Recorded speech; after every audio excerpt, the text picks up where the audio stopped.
Assalamualaikum warahmatullahi wabarakatuh.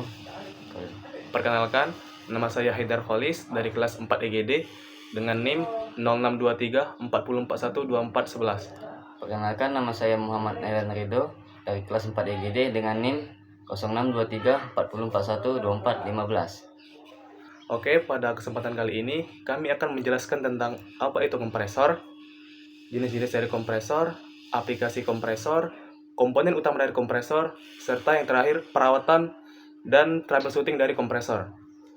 Baiklah, penjelasan pertama akan dimulai dengan pengertian dari kompresor. Kompresor adalah mesin atau alat mekanik yang berfungsi untuk meningkatkan tekanan atau memanfaatkan fluida, gas, atau udara. Kompresor biasanya menggunakan motor listrik, mesin diesel, atau mesin bensin sebagai penggeraknya. Udara bertekanan hasil dari kompresor biasanya diaplikasikan atau digunakan untuk kebutuhan proses dalam suatu sistem proses yang lebih besar. Kompresor memiliki prinsip kerja didasarkan pada konsep dasar bahwa ia meningkatkan tekanan fluida atau gas dengan mengurangi volumenya. Volume dimulai dengan menarik fluida atau gas pada tekanan rendah melalui intake. Kemudian kompresor menekannya secara mekanis untuk meningkatkan tekanan. Pada video kali ini kami akan menjelaskan contoh masing-masing dari kompresor perpindahan positif dan kompresor dinamis. Oke, baiklah. Di sini saya akan membahas contoh dari kompresor perpindahan positif yang terdiri dari kompresor piston atau torak, kompresor rotari atau putar, dan kompresor screw. Kompresor piston adalah alat yang menggunakan piston untuk memadatkan udara atau gas. Cara kerjanya dari kompresor piston ini ialah mirip dengan pompa naik turun, di mana ketika piston bergerak naik turun di dalam tabung, itu membuat tekanan yang lebih tinggi di udara atau gas di dalamnya. Udara atau gas yang sudah dipadatkan kemudian disimpan di dalam tangki atau digunakan dalam berbagai sistem bidang. Oke, yang selanjutnya ada kompresor dinamik yang terdiri dari kompresor sentrifugal dan kompresor aksial. Nah, di sini juga saya akan hanya membahas satu dari contoh kompresor dinamis, yaitu kompresor sentrifugal.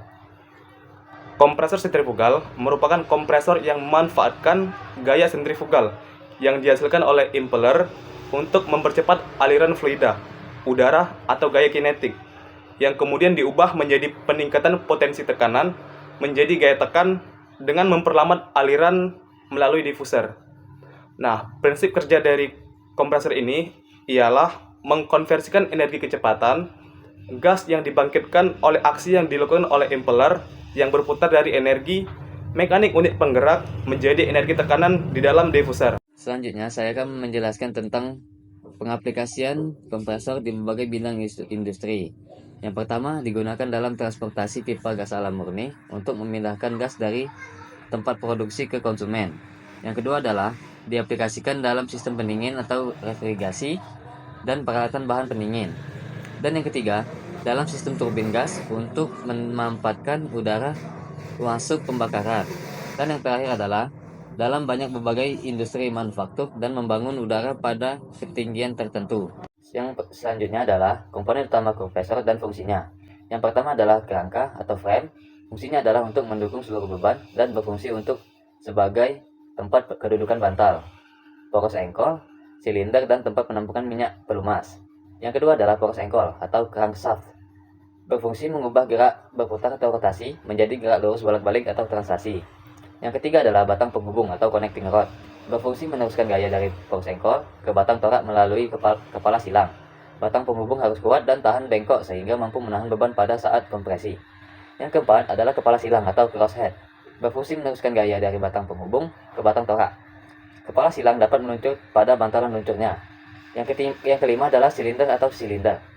Berfungsi sebagai tempat kedudukan liner atau liner silinder dan water jacket. Yang keenam adalah liner silinder atau silinder liner. Berfungsi sebagai lintasan gerak piston, torak saat melakukan proses ekspansi, pemasukan, kompresi, dan pengeluaran. Yang ketujuh ada front dan rear cylinder cover. Ialah tutup silinder, bagian head and front cover, dan bagian crank and rate cover yang berfungsi untuk menahan gas atau udara supaya tidak keluar dari silinder. Selanjutnya ada water jacket. Ialah ruangan dalam silinder untuk bersirkulasi air sebagai pendingin. Selanjutnya ada torak atau piston sebagai elemen yang menghandle gas atau udara pada proses pemasukan suction, kompresi atau compression, dan pengeluaran atau discharge. Selanjutnya ada cincin torak atau piston rings yang berfungsi sebagai pengurang kebocoran gas atau udara antara permukaan torak dengan dinding linear silinder.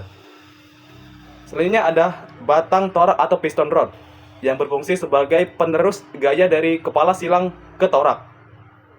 Ada cincin penahan gas atau packing rod yang berfungsi sebagai penahan kebocoran gas akibat adanya celah antara bagian yang bergerak dengan bagian yang diam. Dan selanjutnya ada ring oil scraper berfungsi untuk mencegah kebocoran minyak pelumas pada frame. Yang terakhir ada katup kompresor atau kompresor valve yang berfungsi untuk mengatur pemasukan dan pengeluaran gas atau udara ke dalam atau keluar dari silinder. Katup ini dapat bekerja membuka dan menutup sendiri akibat adanya perbedaan tekanan yang terjadi di antara bagian dalam dengan bagian luar silinder. Nah, oke teman-teman. Jadi ada beberapa cara yang bisa dilakukan tentang bagaimana caranya merawat dan memelihara serta troubleshooting dari kompresor yang bisa dilakukan terhadap komponen-komponen utama dari kompresor itu sendiri. Nah, yang pertama itu ada pelumas. Tekanan minyak pelumas kompresor harus secara visual diperiksa setiap hari dan saringan minyak pelumasnya diganti setiap bulan. Yang kedua ada saringan udara. Saringan udara masuk sangat mudah tersumbat terutama pada lingkungan yang berdebu, sehingga saringan harus diperiksa dan diganti secara teratur.